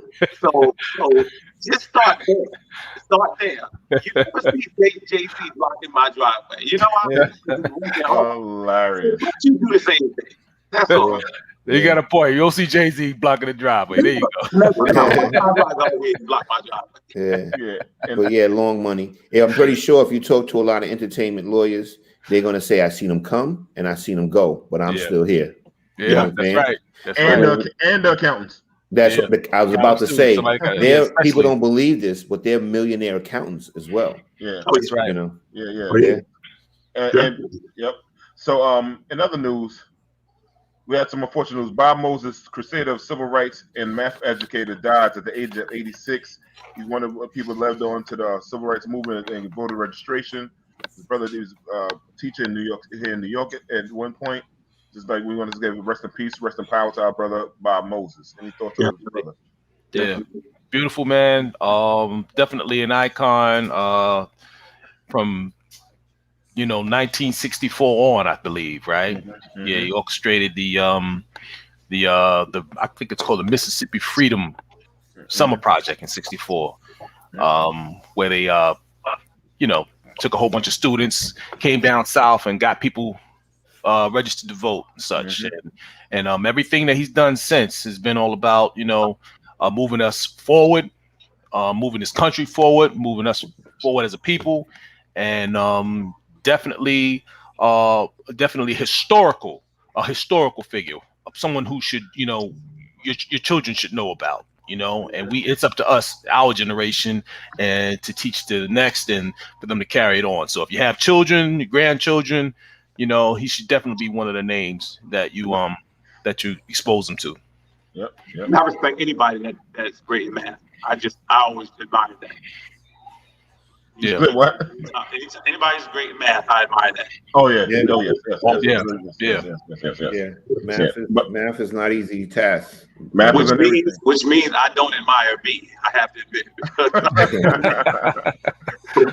math is a lot. Oh man! So this season right now, it's kind of in sports. There's a lot of stuff going on. Like we have the Olympics, we got football about to come back, spring training camp. We have the NBA draft tomorrow. But now we're going to talk about a little bit of baseball for the first time, I think, on this show. Cleveland Indians changed the name from the Indians to the Guardians. After the 2021 season, they'll be called the Cleveland Guardians. It's about time they're about doing this instead of having that Steve Wawa, whatever the dude name with the big mouth and smiling like an Indian Sambo. It's about damn time. But any thoughts? Well, let me say, D, I'll tell you this. As a person who went to St. John's University, who went from being the Red Men to the Red Storm, we know what it's like to have a name and then change it to a name that's whack. But you change it to a name that's whack for a good reason. The Guardian name is kind of whack to me, but it's a good reason. It's commendable. It's long overdue, and so congratulations to them to make that stand. And they did it, I think, a lot faster than the Washington football team did theirs, who hasn't actually chosen a secondary successing name yet. So I commend them on that. I do think the Guardians are going to take a little getting used to, but in the meantime, we always thought sports names should be, intimidating somewhere. But hey, they're the Guardians; they'll take good care of you. You talking about Cleveland? You think they'll take care of who?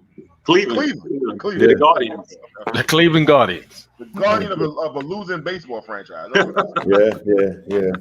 But I mean, it's about time. Go ahead, Rodney. You want to say something? Yeah. I'll be honest with you. It took longer than I expected. You guys on this panel know how I think.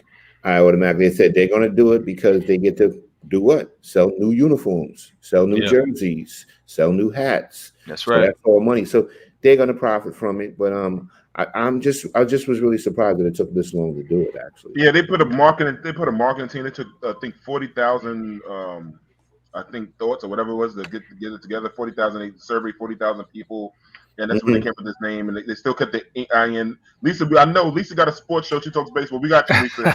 I know we got you, Lisa. We put in the chat. Tell us the name of the show. I can find it. I wish you guys were on YouTube to stream. Y'all, I cannot get it on Facebook for some reason, but we want to shout you out for that. What's up, Lisa? She wanted to come on and talk baseball with us. Yeah, every Monday at 6 p.m. Lisa, tell us put in the chat so we can tell people you can find it at. Would you stay with your team if they changed the name? Yeah, it's not but a name. Yeah, it's just a name. I wouldn't leave a team that I was with. I'm gonna say something. Yeah. I don't agree with that. I don't agree with that. You know how many losses I went through with the Jets? And there's going to be more. The Jets probably need to change their name, man. The Jets were the Titans. Let's get it straight. That's right. Oh yeah, that's right. Well, remember when the Bullets? Remember the Bullets when the Wizards were the Bullets? You know what I mean? Both names was whack. And both teams was whack. But what I'm saying is, all right. Let me ask you a question. D. What if the Knicks change their name? I'm good with that. The Knicks, Knickerbockers. Yeah, because listen, I'm following the team. It's still my team. People get used to it. Like before, it was the Redmen, right? Change the Red Storm. People still follow the team. Yeah, but you know why? Because it's a school. But what I'm saying is, the only thing that the players always change. The front office has always changed. The name is the one common thread. And don't get me wrong. I'm not saying they shouldn't change it because they should have. I'm just saying it's got to feel different for you not to have your name. These teams you grow up with. You know what I mean? Like you if you're a Dodgers fan, you know what I'm saying? It makes weekday to Rogers. It's not the same. That's Lisa's show. There it is. Empire 161 show Sundays the rest of this month, and Kelvin and I can commiserate with the Jets. All right. And we can find them. And Lisa tells us how to find Empire's on Facebook, right? August. Yeah, I think August. Okay, there we go. Yeah, August. Okay, yeah. So we're gonna congratulations, support that sister. That's our sister Lisa right there. Yeah, but I mean, I know what you're saying, but the thing, if it was something like hurting somebody, if it was a Seminoles to the name and it was hurting certain group of people and making the kids feel less than, like the kids, those Indian kids are feeling less than. Yeah. I'm all about changing. I'm not debating whether they should change. I'm just saying it would feel so different to me. Yeah, it would feel different. It would have to get some time to used to, but we all get time. We all move on and get used to stuff. Should we change from New York Boulevard to God Brew Boulevard? Think about that was New York Boulevard, man. Yeah, it didn't make you move. But you still get beat down the same way. That's right. Facebook, that's right. That's what we find Lisa's show at, man. They talk sports. I love women talking sports. Now, the other day, as a matter of fact, they had 3 women doing a baseball game for the first time ever. So some big strides going on out there. Now, in other sports, we got the Olympics going on right now. Our sister, Simone Biles, left the Olympics because she was going through mental health issues, and a lot of people went on the right wing went after this sister very, very hard. And I was in a group thread with my other friends, and they called her weak for stepping down because she had mental health issues. Any thoughts? Ain't nothing weak about that sister, man. You can't get to all the way that far into the Olympics and everything that she's been through and all the success she's had by being weak-minded.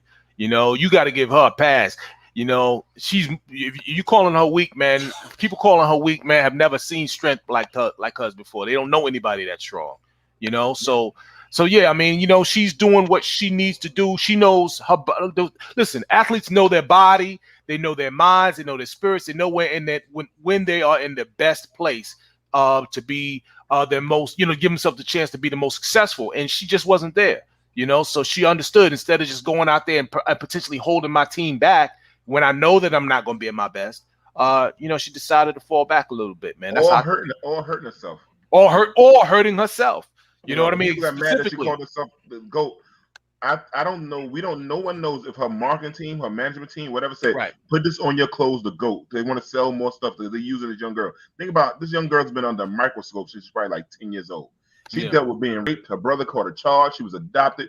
We don't know the pressure of that. And right now, at the age of 24, she's actually at the age of retirement from that sport. Right. Because her teammate is actually announcing the game. She's only 26. She's retired at 26. Yeah.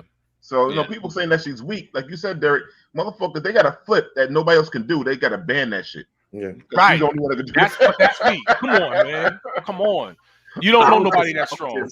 Selfishly, I just felt bad that we can't see her. You know, it was just one person said this week, they were saying that this generation, because we go back, I probably go back, and as you guys, to 84 with Mary Lou Retner and stuff like that. The difference is that era didn't have social media. That era wasn't on 24-hour news cycles and, you know, recognized everywhere they went. So it's a lot more pressure. And so I don't knock her at all. Less than 1% of people in creation will ever even experience anything like that. What I will say, though, I want to commend the people, like Michael Jordans and the Tiger Woods and things like that, that being the number one and still performing under that pressure has got to be a lot. I think sometimes we take that for granted also, that some of them deal with their issues and family problems and things also, and still were able to perform. Some people are able to do it, some people are not. It doesn't make you weak.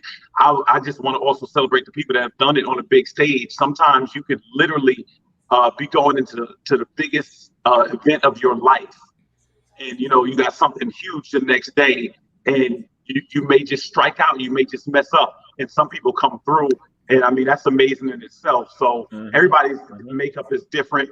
But I'm just sad we can't see her, but I hope she gets better. That's the most important thing. Exactly. And then Ryan, you want to say something before I chime in? No. I want to say this. Weak is not the word I would ever use when it comes to any world-class athlete.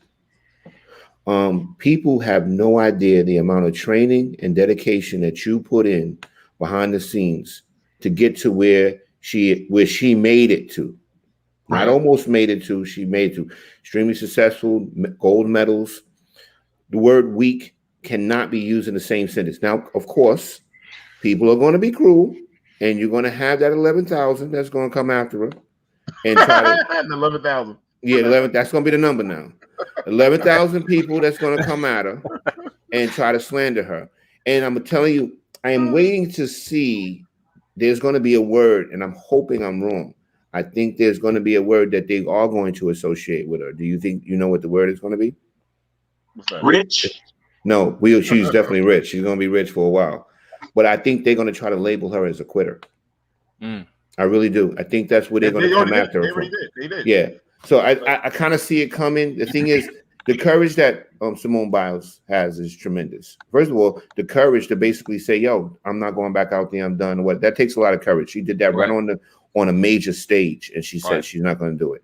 But like I said, I believe 11,000 are coming. They're definitely coming. The haters are coming. One issue though, Rod, I think one of the issues is this, because also the I think is it Osaka? The tennis player. Yeah, Naomi Osaka. She did the same thing. Right. Same thing. Yep. I think the thing that people are going to try to hold over Biles' head is the fact that she had a bad outing day one. What up, Achilles? They're going to use that, I would assume. But I think what anybody has to understand, if you reach any modicum of success, you're going to be celebrated for a moment, and then those people that celebrate you instinctively have to tear you down. It's a process, and so that's why you never get too high or too low.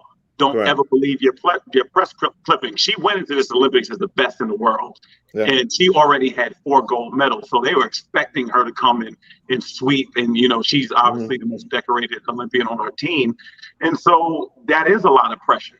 And guess what? At the end of the day, and Michael Phelps did an interview, and he was saying, "You're human. At the end of the day, you're human. No matter what, sometimes you just don't have it." Yeah, people think you're mad that she's saying the GOAT status. I told somebody in this other chat that Michael Jordan, when he went through something, he left. Right. Because sometimes you like, and I think Brad wrote that sometimes like you're not your best. I mean, you have to compete all the time.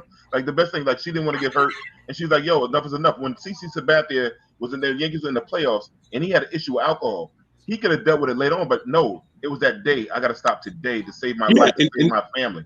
At that moment, I have to leave right now. I remember that day, and I remember how people got on him too. And I'll say this: we just have to come to the realization that this pandemic has done damage that we don't even realize how extensive it is yet. That's just the bottom line. They were supposed to be in the Olympics last year. They're creatures of habit, and now they're in the Olympics this year, and they don't have fans watching them, and some of them can't have their families over there. The truth of the matter is this: we're still in this, and people have lost hundreds of thousands of relatives and watched people die. There's just a lot going on, so we don't know. These are not normal times, so you're not going to have normal behavior. That's just the bottom line. Correct. Yep. Correct. People only want to see you win. Remember that.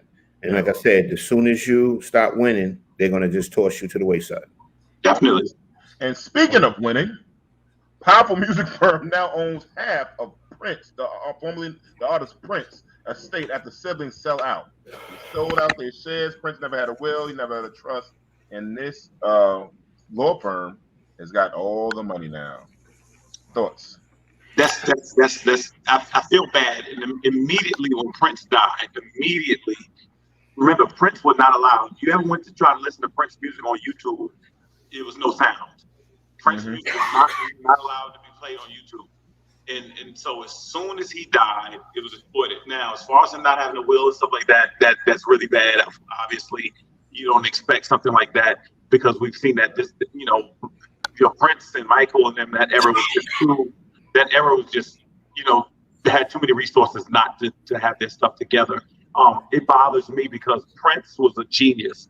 And so he wanted his music governed a certain way. And now that is in that machine, it is going to be exploited and it is going to be probably disrespected, contrary to what his will for his music would have been. So that's what bothers me the most. You know what? Here's the thing. His siblings, assuming that he would have been cool, let's assume for a minute that he would have been good with leaving his leaving his catalog, leaving his what he left, the siblings with. It's theirs to do with as they please, and it kind of makes sense in a way. I'm gonna play devil's advocate for them to go ahead and do this because it's not like they are going to um, negotiate any deals, any publishing. I don't think that they necessarily had the wherewithal, to make any money off of said catalog other than sell it, you know. So maybe they sell. So maybe them selling half to a law firm who will probably then say, listen, we're going to do XYZ with it. We know what to do with his catalog. You'll still have half of the publishing. You'll still get residuals. And then you'll get this money up front. It may not be a bad deal for them, So I'm just putting that out there as well. I don't know what their level of knowledge is with regard to the music industry or business, but on the surface, I know, and it's unfortunate. I think we really wish that everything would have been okay with Prince and everything. I wish he would have had a will, and I wish he would have had something else. I wish they could have found a way to keep what he left them, strictly for them. But this might be even better, or at least as good, So if they do the right thing, if they made the right move, it might be a good move. Bottom line is what I'm saying. So. Mm-hmm. I would love to have seen them be able to maintain control because again, the thing like for instance, he didn't like the thing that Justin Timberlake did. Remember Prince said he just doesn't feel that people's music should be played kind of posthumously as a collaboration. And remember Justin Timberlake did the Super Bowl and he used Prince in there. Those are the things that are going to happen more often now because of that. And those are the things that bothers me. Yeah, he said this one cannot be about money with respect dying wishes. Yeah, I hear you, Damien. And that's real, but maybe the dying wish is that, that is his family is taken care of. And he wanted to take care of them and once you give somebody the money, you can't control what they do with it. You know what I mean? And once you give a person things. So. I don't think he had a great relationship with his siblings. Did he not? I don't think I heard anything. Yeah, I think you might be right. I don't think. I don't think they were close. I don't think they were close. And but hey, when you don't protect your stuff, somebody's gonna do something with it. I mean, that's just the bottom line. Yeah, that's exactly what I was going to say. Now, to me, from a loyalty standpoint, like for instance, my great grandmother told me. When she was young, she said MetLife insurance would not insure Black people. She said, and so my great grandmother never used them. She just never used them. I realized whenever I've been offered that insurance from them or anything, I just don't do it because of her. And now that may be small-minded on my part, maybe things have changed or evolved, but because she felt that way about it, and because she left property to me, I just feel like in governing what she's left me, I will not do something that I don't think she would have done with it. And that's just how I feel. Now, that again, I can be criticized for that, and I will find the strength to go on. But I'm saying, like, everybody has to make their decisions. So Prince, certain things he didn't want his music used for, it may now be used for that. So that's kind of my concern. But, hey, he left it out there. He left it open for them to do it. So the vultures will, start surrounding, and that's what happened.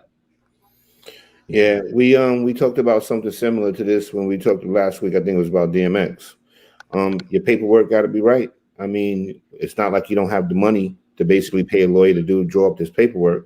Right. I mean, at the end of the day, you just got this. This is all they recognize at the end of the day. I told you on the last show, I said there's things we recognize the courts don't recognize. Yeah. You have to have your paperwork right. You got to have your wishes down on paper and everything done legally. So then at the end of the day, guess what? A whole bunch of money or wealth that could have been going to your family or your siblings or your children or whatever.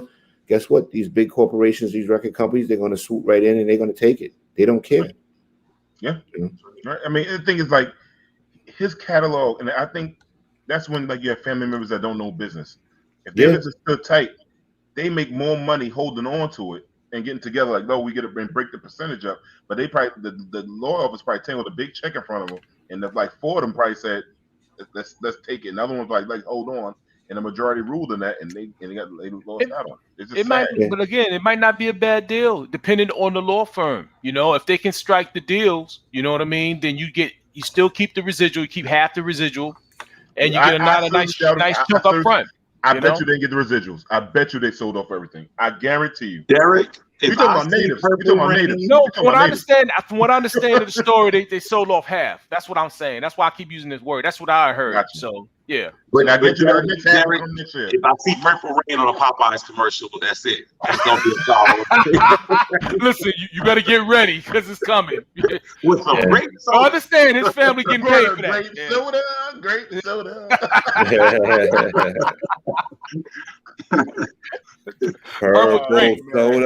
Purple soda.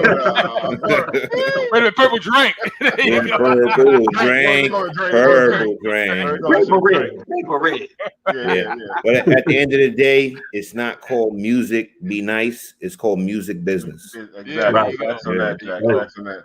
In other music news, Dua Lipa, how you pronounce on Lipa? Dua Lipa. Oh, don't ask me. Condones the baby after the baby was at Rolling Loud this past weekend. And on the stage in his performance, he said some derogatory things. I can't even say. I will say allegedly, even though he said it on the mic. I'm gonna say allegedly because we at Let's Chop It Up do not want to get sued.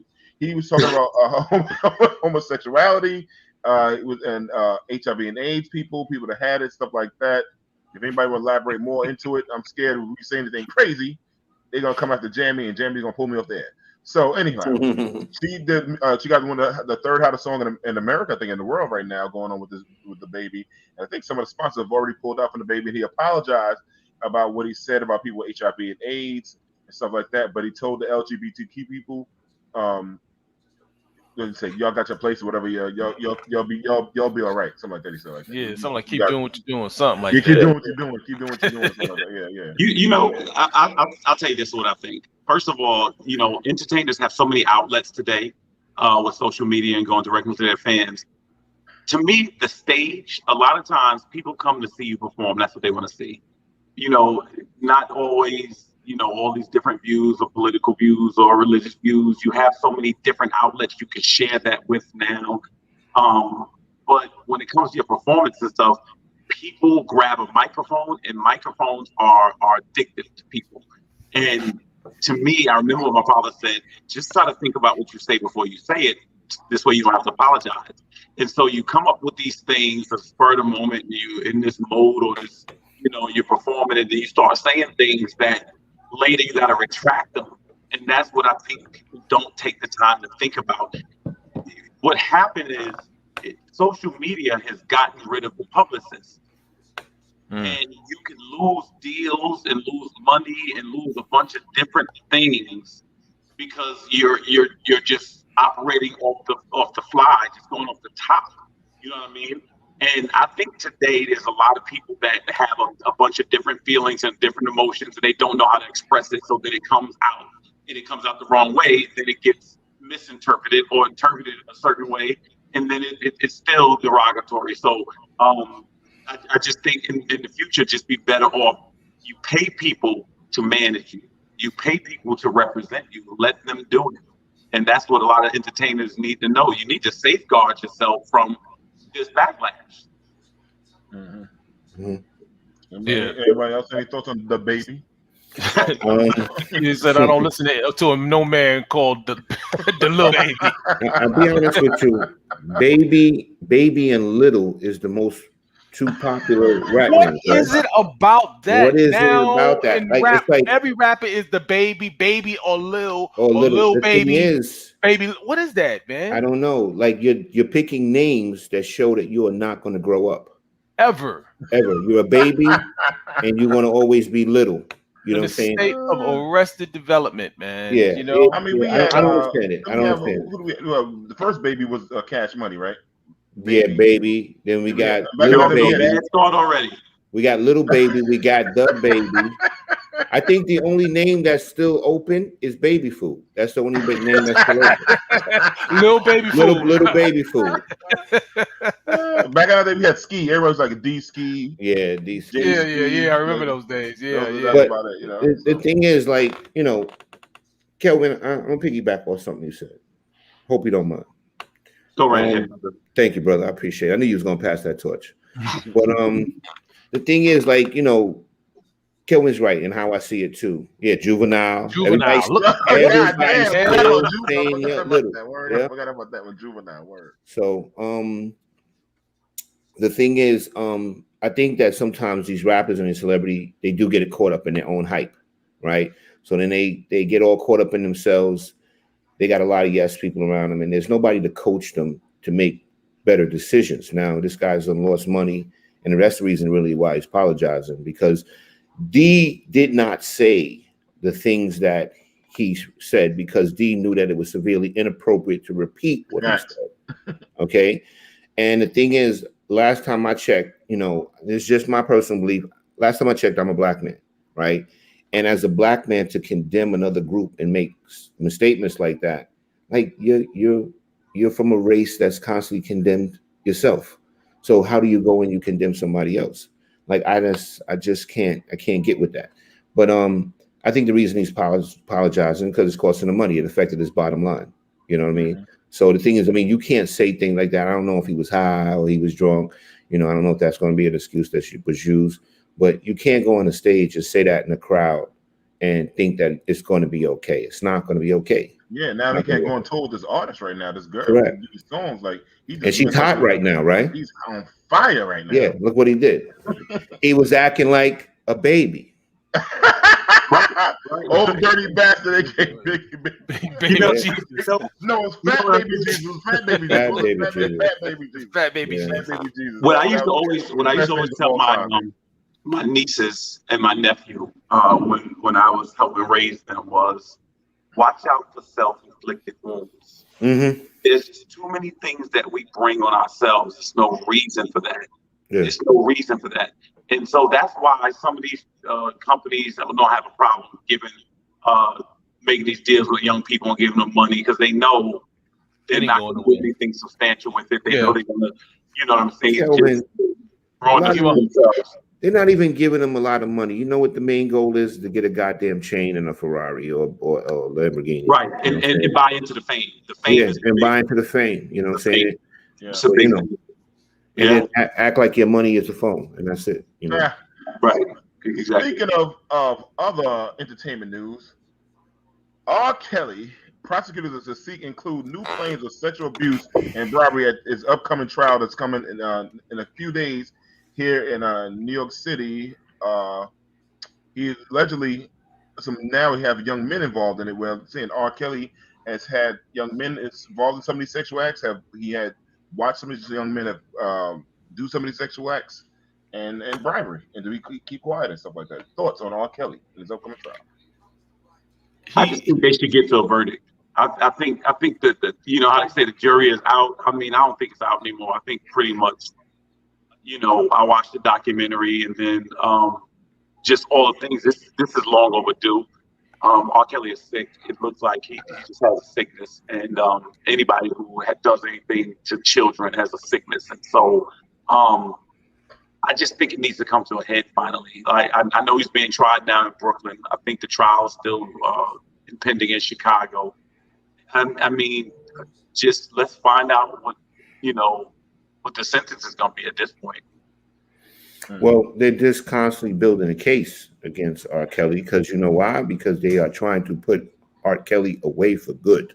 Mm-hmm. Yeah. The thing is, R. Kelly is a predator. Period. He basically used his fame and his fortune to basically take advantage of young people. And as a father of daughters and sons, the bottom line is I don't want that type of person on the streets. And that's really how I feel. R. Kelly is a very sick person. And last time I checked, being a child molester, being a predator, that's not something that you can rehabilitate. That's something, as soon as they get out, they're going to do it again. That's right. You know what? Feelings on that. You know what? I feel you on that. Listen, R. Kelly is a predator. We know this. I think we should know this by now. And yes, absolutely. But I'll go for him. But I'm interested to know why him this time, because there's so many cases of black girls, our children being, abused in such a way, and I don't, and they just go underreported or unprosecuted, or you know what I mean. And I would love to see justice in all of those, or at least more of those cases than what we see. So I'm just really interested. I don't know if this is about sending a message, if it's about sending a message, and this is going to be a turning point, of some sort. I'm all for it. If it's, so I hope so. Hopefully that comes out of it. But I'm just interested to see what comes out of it after this. If this is just something that a prosecutor was using to make their career, or or if this was something else, or the beginning of something more substantive. So I think he overplayed it, Derik. I think he's done this for years and escaped it one time. Right, Kelvin. Do you know how long this has been going on? Right, think about when the first R. Kelly tape leaked. Bootleg was out back then. Yeah. We're talking about the early 2000s. Exactly. Probably before that. He's probably been doing it since the 90s. And we all seen the tape. Correct. And I say this, and I've said this before, but I always think back to this in 1994 when I went to see R. Kelly in concert, the 12 play. He was opening for Salt and Pepper, and he gets on the stage and he says, "How many women don't have a man tonight?" The women went crazy, including the woman I was with. They all there going crazy. I should have known then, by the way. You should have left. You should have left their ass, Kelvin. And he said, "Well, I'll be your man tonight. The only thing is you got to be at least 18. I remember thinking at that moment, this is not hindsight, why would you have to say that? Yeah. That I thought was forgiven. In other words, for somebody like, if you want to be a me, you got to be an adult. Like, why would you have to say Why would you even have to say that? Yeah. I remember thinking that then, and it stuck out in my mind. That's why I can remember it all these years later, because I thought something strange about that then. The whole thing with Aaliyah, everything, like, those things, like we said, we all saw the tape, man. That was at every barbershop back in the day. Everybody saw the tape. Like, R. Kelly, this guy's the most guilty dude out there. Dude, in the streets, man. I don't think nobody's trying to build a case. People always say, I always tell people fire themselves. This one, he got himself locked up. Do you remember when they asked him the question? They was like, the dude threw him the softball question. Was like, so do you like teenagers? Do you like teenage girls? What's your definition? When you say teenage, how young are you talking? Yeah, exactly. That was the answer. When you say teenage, how young are you talking? And remember like, how many options we got in the team? Yes, Damien. That's what I'm saying, Damien. Exactly. Yeah, we don't know that. The same thing with all these other like white dudes. We got it, but we always spoke in this show about Jeffrey Epstein, that's right, Harvey Weinstein. We talked about all of those guys before, so it's not like we just try to give R. Kelly the brother to smoke. No, this motherfucker. I don't want that kind of brother around my people. Well, the thing is too, because he's a brother, it's easy for him to infiltrate us because he's one of us. Yeah. So the thing is, he's even more dangerous. You know what I'm saying? But the thing is, like, R. Kelly having money was able to allow this to go on this long. Yeah. Because he was paying people off. You know what I'm saying? And they flew their family then showed up to court. They wanted to go in the south of France. Correct. With the young girl that we also on tape back in the day. Correct. But the thing is, you're sick, you're committing a crime, and you at home filming it. Filming it. And he tried blaming it on his brother. Yeah. Well, his brother's the one that probably stuck the tape out the house. I don't know that for sure. I'm just, allegedly. But the thing is, I mean, you're videotaping this. That's just, and these girls, a lot of these girls are underage. This is sickness. And the thing is, he's preying on poor youngsters. You know what I'm saying? Yeah. And using his fame to take advantage of them. And I agree with Damien. Some of these parents need to be, their ass need to get whipped too and be held accountable. Some of these parents allowed him to go with them girls to go with that man house after seeing this man pee on little girls and all kind of shit. Why you allow that shit to still? But wait a minute though. At the end of the day, I agree with that. But as not to have a diversionary tactic, R. Kelly need to be in jail. Like Yeah. everybody talk about the parents, everybody can talk about the same energy for other people. This topic was R. Kelly. R. Kelly Need to be in jail. That's right. You know, That's right. we can save the Like, get whale. off. Yeah, you're right. He's in jail. He shouldn't be let out of jail. He shouldn't be let out. Right. He should stay there. Yeah. And that he should be in a cell with Lil Nas X. No, they should put him in the same cell with Lil Nas X. Right. They can make some hits. They should put him in population. That's what they should do. Oh no, they ain't gonna do that. Yeah, they're not gonna do it. He already got lumped up in there. But here go the thing. R. Kelly's a federal charge. He's not going to go to a camp because that's a violent crime. R. Kelly doesn't go to a camp. So whatever sentence he get, he goes to the real shit. But he's still gonna be separated from everybody else. Oh yeah. He might go to medium at most because of who he is. He might go to medium. He said should have never bailed on Aaron Hall. Word. He didn't do nothing with his legacy, man. I was waiting for Aaron Hall. Aaron Hall right now need to make a record, come back and take right now, now, come over. Yeah, how old is Aaron Hall? Absolutely.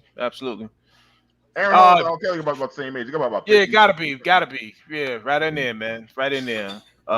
Damien said they're using them to make it seem like they're handling it, but they don't care to fix the issue. It needs to be eradicated.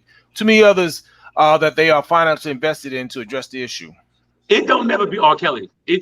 When it comes to black people, it just ain't gonna be R. Kelly by himself. Yeah. It just ain't gonna be R. Kelly. Like, you know, it's just yes. Every pedophile, let's put it out there, let's chop it up.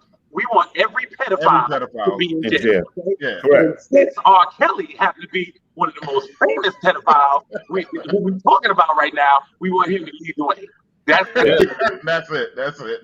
Listen, we don't care if you're white. We don't care if you're black. We don't care if you're absolutely. If you're a pedophile, we want you in jail. We want you there. In the case we know it's coming up in a few days. That's the number one case we're gonna focus on right now. Is motherfucker R. Kelly. Send your ass, go away. Go jump. You want boy booty now? You got a whole bunch of boy booty. You can get in there, bro. Enjoy. That's right. I know one person that can stop pedophilia. Let's see. Chris from the Wire. Like it's ready now. Chris from the Wire. Chris gets you right. Chris fucking people up. What they trying to do with the pedophile? Chris beat him out with a bad hand. Oh yeah. Anyhow, Kelvin, we were talking the other day. Oh, you want to say something, Rob? No, I just say let him step his ass in the name of love in jail. That's all. You could 12 play on somebody all night. Let me say this as a person involved in ministry. Yes, all the preachers out there that did that need to be locked up too. So this way we can save you with the comments. They need the priests, reverends, ministers. They need to go too. So just so we can get it out there. That's right. And I'm not going to mention the preacher Jamie don't want me to talk about, but Jamie used to take me to this day I don't a Fruity Loop preacher every doggone. Even every year I went to that damn church, I had bad luck. D, I wasn't giving the alley-oop. I had it, D. I already laid it. The church in Queens had a horrible piccolo player. You know what I want. You want to know what I want to see? I want to see some big muscle ball breaking brothers come into his cell and they're singing. It seems like you're ready. Boy, are you ready? I feel no remorse for R. Kelly. No remorse. No pedophiles at all. Zero. That's right. Anyhow, Kelvin, the other night we was talking about you had a question of talking about the status of black love. Can you tell people what we was talking about the other night? Yeah. So one of my friends sent me an Instagram post saying that these particular two black women, I guess they have a show, and I'm sorry I can't give them credit because I don't remember it. I don't remember their name. They were saying that black women have been sold this dream to wait on black men and wait on black love. And they were saying they don't believe in black love. They believe in love because they said while they are taught to wait for black men and support black men consequently are out there, dating every other race. Completely neglecting black women, for lack of a better term, and I'm paraphrasing. And so they kind of feel that they're being set up to support black men when black men don't have that same loyalty and support to black women. So I thought it'd be interesting, first of all, to hear women chime in and see how important that is, or if it's accurate, or if they feel the same way. And it was kind of sad to hear that, actually. Thoughts, anybody? I don't know, man. I've only ever dated black women, so it's hard for me to answer that, I have, obviously I've seen interracial relationships. I have no problem with, you love who you love, if you're a black woman and you find love in a Asian man, then that's who loves you and he treats you right, then that's who loves you and treats you right, and of course, if you're a black man and you find love somewhere else, you find love somewhere else. Um, I think that is a very special thing when we are able to get together and we able to, a black man, a black woman, considering everything that we've been through, all the obstacles that have been placed in our path, seemingly to keep us apart. When you're able to kind of brush it all out aside and keep your eyes focused and see what really is and see each other. I think that's a special thing, so I would love to see that preserved whenever possible, but and I definitely support it. Personally, I support it. I'm just gonna put that out there. I support black love. There is such thing as black love, and it is a beautiful thing. But you find love where you said, I don't eat pork, don't kiss dogs in the mouth, and won't they? Okay, and don't hey, people feel, it's a thing. And yeah, over 80% of black men are married to black women. I'm just saying, yeah, and that's true. That's facts too. So it's not like, no numbers are correct. It's not like black men are purposefully leaving black women or not dating black women or not marrying black women. When we get married, the vast majority of the time we're marrying black women. So, so yeah, I don't get that, but I could definitely see where the perception comes from, because when you look on television and I think we all need to maybe turn the TV off sometimes and and just stop paying so much attention to what other people are doing and just look around and see what's real in your own community and the people that you actually know. So maybe that might help. Kardashian effect. Yeah, dudes want exotic women similar to them. Some dudes do. But think of my thing when people say exotic. I hate that word, saying that these people are exotic, but our women are exotic. Yeah, everybody gets parts that look like our women: lips, hands, braids, ass, titties. Yeah, no, absolutely. Yeah, I'm sorry. I know the sponsors. No, this is the thing. My preference has always been black women. It's always felt, very, very comfortable, very familiar. There's certain things that you already, the references are usually there. You understand it. My issue has always been when someone actually reveres another race over theirs. That's always been a problem. Now, I don't think black women are being sold some bill of goods to support black men. I don't think black women are saying, people tell them, I don't know. Black women would have to say that, but I don't know that people just necessarily saying black women, you need to just exclusively date black men. I just think people are saying, the support is there. Don't give up on these men who have been so marginalized, and black women have been marginalized as well. I recognize the numbers are really not there. I mean, a lot of black women don't have a lot to choose from. Black women are more educated than black men. I mean, you go to the South, black women got masters. They all teachers. Like they got handicapped placards in Long Island. Right. So in dealing, 95% of inmates in New York are black and Hispanic, and I'm sure a lot of parts of the country is the same thing. So between gay men and men on drugs and men in jail, it's not a lot. I don't think black women have as much to choose from. And so some cases they gotta do somebody. They can share somebody. See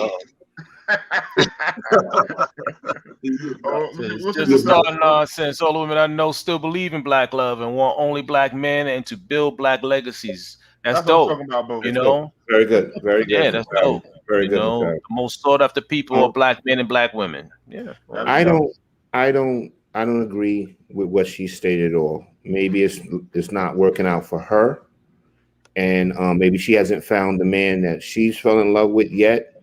I don't know what her, what her surroundings. I think it was two of them. I think it's two women on this. I think they have a podcast. Yeah, well, I still don't agree with that either way. I've been a black man all my life, and I'm gonna tell you right now, and a huge portion of time, Dee's known me for years, and I've never ran around seeking white women. This just not. I mean, the women I've dated. Hey, Rod, that one time back in Vegas, we were. That's not true. That's not true. Wait a minute. Black women use the excuse that black men are, fucked up to justify stepping outside the race, and black men do the same. It doesn't seem to be about love. Interesting. Yeah, all right. The thing is, if they want to date out of their race, that's fine. And you know what I'm saying? Good luck with that. You know what I'm saying? Yeah. But the bottom line is to think that a huge portion of black men are out there seeking to date out of their race. I totally don't agree with that. The data doesn't even show. It doesn't show it, and I don't even see it. And I'm not only a black man myself. I don't see it. The majority of my friends are black men. You know what I'm saying? And I don't see it with them. You know what I'm saying? They do show that the black men have married several of them. That is funny. Yeah. That's the joke of the day. Yeah. So I don't agree with that. I know this is going to be taken as a negative thing, but as women get older, it does get harder. And then, like Kelvin said, the numbers kind of show that with the smaller group of us between prison, being gay, basically being married already, it lessens the chances of single black men. You know what I mean? So the bottom line is, as a black woman gets older, it actually gets harder because majority of the good black men are depleted. You know what I mean? By the time a woman gets into her 40s, you know. I want to see these women on the same show with Kevin Samuels. I wonder what they're looking for. Are they looking for the $200,000 man yeah, with a Lamborghini and a Bentley? What are they like? And then they bypass the garbage man making $75,000. Correct. A good zone. Like, I wonder what they're looking for. This high standard kind of income. And then the thing is, too, first of all, a garbage man today in New York City is a six-figure dude. Oh, 6 figures easy. Yeah. 6 figures easy. And he's got benefits coming out the ass, and he's got a pension plan coming out the ass. There's a future there, you know what I'm saying? But train conductor, all kinds of stuff. I had I don't know these women's situations, but I had a friend that worked corrections, and Brad knows he was a correction officer, and he also owned a barber shop. He owned several businesses. Because people like that, like Rodney, you was a former city worker, and you own business, and you have investment properties. Don't tell them my business. This is a long time ago. And then if you run up on Rodney, he got 17 hours to put in your ass. Still freaking telling my business. When they run up on me, they're gonna kill me. That's what they're gonna do. David said, "Yo, get a framework. Get a commercial." Oh man. Yeah, Brad. Yeah, man. This is good. Yeah. Wow. But gentlemen, let me say this: black women, we have your back. So let's chop it up. We have your back. Yep. Understand that. Yeah, and the thing is too, stop underestimating a lot of these black men with jobs that you think are not your standards. Yeah. The thing is, you're sleeping on a lot of black men as far as their potential and their earning potential as well. You know what I'm saying? So. Or just relationship potential. There's a lot of brothers out there that's well worth it. You know what I mean? Correct. Really treat you nice. I always tell people like this: think about Michelle Obama, right? Before we wrap up. Correct. The potential in Barack Obama. You would have saw this guy. She was making more money. She was educated. She could have just but she saw the potential in that man. Correct. You never know what that brother could be. Think about the chick that laughed at Damian John. This motherfucker making some shirts called FUBU. Yeah. You know what I'm saying? Check out Lakeela. She said, wear your natural hair. Take care of your hands and feet. Put a sundress on and smell good and watch them black men show up. Absolutely. That's good advice. That's good advice. Absolutely. And if you're any of those chicks at the corner social, wear a mask. Wear a mask. I'm just telling you now. You can wear all that right? When they wear masks, there will be somebody for you because they want to see this part. Yeah. Yeah. Chemistry instead of compatibility. Yeah, perhaps they're looking for chemistry instead of compatibility. Yeah, we got a lot of comments. Yeah. Right. The thing is too, like, I think a lot of times some women don't know what they're looking for. They don't understand what a relationship is in a lot of cases. You know what I'm saying? That's something you have to understand too. You have to understand what a relationship is and what you're looking for. And sometimes people are looking for unrealistic expectations when they. Well, how about this? How about let's chop it up, invite those ladies on, and we can let them speak in their own words and let them come on. Let them come on. That'd be dope. I love that. Let's go. Take it. Let's chop it up. We don't run from nobody. We don't run. We stay and fight. Yeah, bring that smoke. But God, go ahead. Call it. Go ahead. End it. So this is last. We about to wrap it up. I want to thank for everybody that was in the chat: Brad, Damien, Akelia, Norette, Masali, Tim, Lisa, and I think I got everyone. I forgot you. Thank you for chopping up with us tonight. Please, Damien, like us. Damien, our brother Damien is always in there, man. The framework is coming up. I think next week, Damien. Am I correct? Framework. Check him out. Gonna talk about hip hop thing. The first thing on the show. Gonna talk about DMX, the best of DMX top 10. I think he does top 10. I'm not sure. I hope I'm not saying it wrong. But anyhow, follow us, like us, and subscribe on Facebook, Twitter, and YouTube. We'll see you back in 7 days. Peace, peace, peace, and peace, my people.